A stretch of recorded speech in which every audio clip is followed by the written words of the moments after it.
Yan po, nandito po tayo sa loob. Yan pong tubig na yan ay nasa loob po ng property yan. Yan po ay tubig bukal or spring water.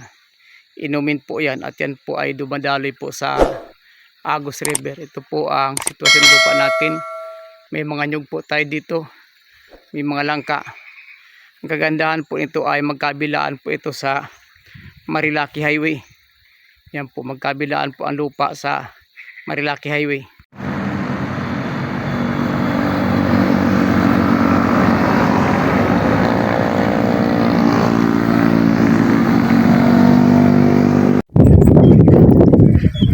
February 23 tayo ngayon. Pero ang kapal po ng pag dito sa Little Baguio. Ganyan dito ang klima. Klima dito ay laging maulan at bumababa yung pag. Yan. Halos 200 meters ang layo na area ay mahirapan na po matanaw dahil po sa kapag ng pag at ang lamig dito sa lugar na ito.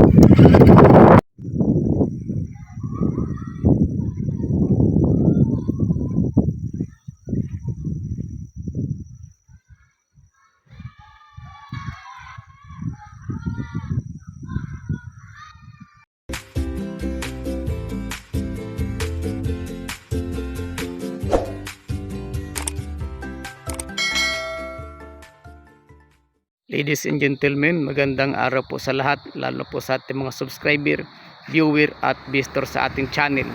Yung pong mga buyers, mga investor at yung pong mga viewers natin na hindi pa po nakapag-subscribe, iniinbitan po namin kayo mag-subscribe po kayo para mag-updated po kayo sa lahat ng property for sale na aming mga ina-upload, dahil araw-araw po halos nag-update po tayo, nag-upload po tayo ng mga video na property for sale.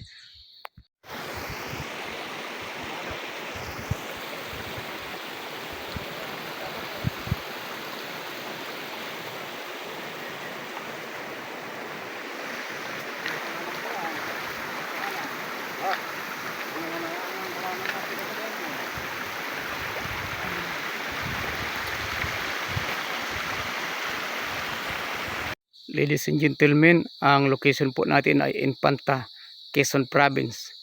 Ito pong lupa nito, titulado po ito, overlooking at naka-frontage po ito sa Agus River. Yan po. Ito po yung loob niya. Napaka-overlooking po. Kita po dito yung Pacific Ocean po. Ang property po natin ay, kung kukunin po natin ang description nito, may mga rolling po ito pero banayad at wala po tayong bangin. Sa lugar po ay may kuryente na po dito sa lugar na to, at ang tubig po hindi natin problema dahil marami pong spring water sa lugar na to. Ayan po, ang layo po ng property na ito sa town proper ng Infanta, more or less po mga 15 to 20 minutes travel time. Nandun na po tayo sa town proper at sa municipal hall. Yan po ang loob ng property. Yan, shout out po kay Sir Figueroa, sir. Ito na po yung request mo sa akin. Po ang loob ng property, consider po as virgin forest pa. Napakarami pong mga kahoy gubat. At ito po, may mga tanim po tayo, mga nyug, maliliit pa. At mayroon pong sapa sa loob ng property. Ito pong Infanta, kilala po ito sa malamig na klima. Kaya dito po ay hindi nyo kailangan ng aircon. Naka-centralized aircon palagi dito. At dito po ay pagi area. Lagi pong bumababa ang pag dito. Ito pong sapa na ito ay nasa loob po ng property ito. At meron po tayong waterfalls. Titignan po namin kung ilan po ang waterfalls na makikita natin dito. Yan, napaganda pong gawing i-develop ito na pasyalan. Yan po. Nandito po, yan o. Susundan ko po ang agos ng tubig. Yan, doon po banda, nandun po yung waterfalls. Subukan po namin makuha na ng magandang video para po sa kaalaman nyo. Ang travel time po dito, magmula po sa Pasig City or Quezon City, more or less mga 3 oras po. Loob po ng property ay napakarami pa pong mga malalaking mga punong kahoy. na nag-iedad na po ito mga 50 taon. Ito po nasa tabi ko. At virgin pa po ang gubat. Virgin forest pa yan po. Laki puno. 3 katao mayayapos yan. Dahil mga kahoy gubat po yan. Ang unang waterfalls. Yan. Ang taas po niya nasa mga 25 feet. Nasa loob po mismo ng property yan. Nagsanga po ang sapa. Ito sa bandang kaliwa ko po, waterfalls pa po uli. At mayroon pa pong mas mataas dyan. Kukuhanan ko po mamaya. Yung isa po dyan nasa mga 30 meters ang taas ng waterfalls. Ito po ay fresh water, malinis po ito. At maaari po nating inuman ang tubig dito. Yan o. Sa bandang kaliwa po may sapa, may waterfalls. Sa kanan ito naman, yan po, nagsanga po.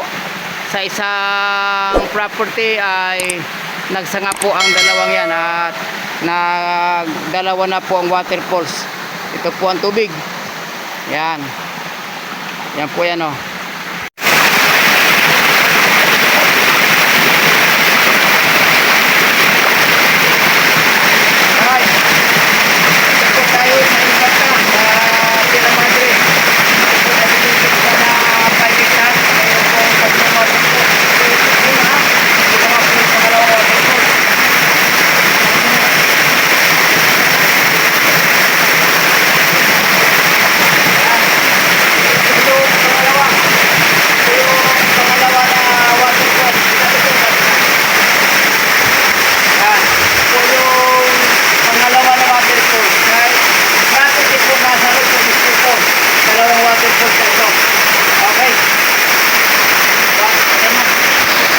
Ayan po. Yan. Yan po yung waterfalls. Nandun yung pinakamataas po. Andun banda yung pinakamataas oh.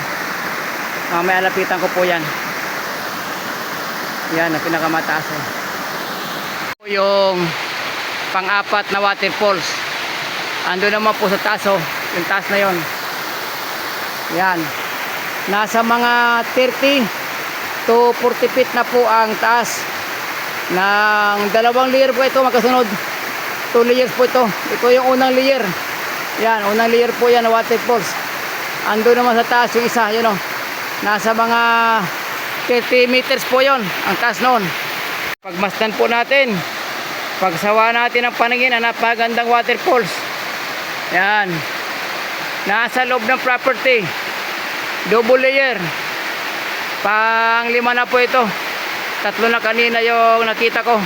4 to. Yan yung pang-4 na waterfalls. Galing po doon yan. Actually hindi lang po ito 5. Marami pa po ito. Kaso hindi ko na po kayang libutin lahat. Kaya ito lang po kukuha na natin. Yan. Ito po yung pang-5 natin. Na pinakamataas. Yan po. Adobe. Yung bato. At ito pong tubig na ito ay malinis po. Maaari nating inumin. Ayan. Pagmasdan po natin, travel time po hanggang dito. Magmula Quezon City sa Pasig, more or less 3 oras sama po. Ang property natin left and right. Left and right po sa National Highway. Yung Marilaki Highway. Yan po. Ayan. 4 na sapa ang nagsanga. Ayan po yung isa oh. Yan. Tapos tubad sa kanan. Yan po. Yan, dalawa dito, doon sa baba may 2. Kaya bali 4 na sapa po ang nasa loob ng property. Napakasagana po sa tubig at yan po tubig na yan ay maaari pong inumin dahil malinis.